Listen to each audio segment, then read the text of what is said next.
జ్వరం వచ్చినా, ఏళ్ళు నొచ్చినా, కాలు నొచ్చినా, ఇంకే బీమార్ వచ్చినా ఎమ్మటే ప్రైవేట్ దవాఖాన్ల కురుకుడు, అంతో ఇంతో గట్టుడు, షరీకావుడు. వాళ్ళు ఆ టెస్టులు ఈ టెస్టులని వేలకు వేలు గుంజుడు. ఓ 6-10 దినాలు ఉంచుకొని చిన్నదే ఏం కాదు, ఈ గోళీలు వాడమని రాసిచ్చి డిశ్చార్జ్ చేసుడు. ఇగో ఇట్లనే నడుస్తుంటది. దగ్గర పట్లనే సర్కార్ దవాఖాన ఉన్నా ఆ దాటేసి ప్రైవేట్లో కురుకుతుంటారు. ఆడ ఎవ్వరు పట్టించుకోరని కొందరు, ఆడ సవలతులే ఉండేయని కొందరు ముక్కిరుస్తుంటారు. పానాల కంటే ఎక్కువనా అని పేదలే ప్రైవేట్ బాట పడుతుంటే గీళ్ళు చూడుండ్రి. కొత్తగూడెం కలెక్టర్ జితేష్ పాటిల్ సార్కు కొడుకు పుట్టిండుల్లా, ఎత్తుకొని మస్తు మురిసిపోతాండు. అయితే గీ ముచ్చట తీన్మార్ వార్తల్లా చెప్పాలనా అంటుండ్రా. కలెక్టర్ సార్ ఇంటామే కాన్పోయింది పాల్వంచ సర్కార్ దవాఖాన్ల మళ్ళా ఫస్ట్ సంధి ఇండే చూపించుకుంటుందట.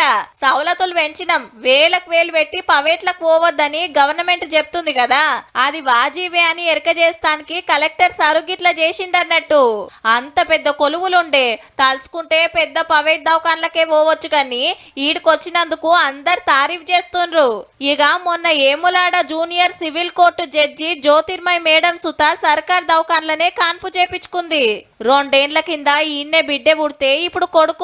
సర్కార్ దవాఖాన్ల మీద నమ్మికుంచినందుకు తారీఫ్ చేసిండు దవాఖాన్ల మంత్రి దామోదర సారు.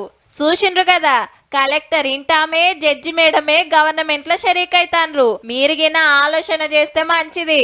వీళ్ళంటే పెద్దోళ్ళు కాబట్టికే మంచిగా అరుచుకుండ్రేమో, అందరిని ఇట్లనే చూస్తే బాగుండే.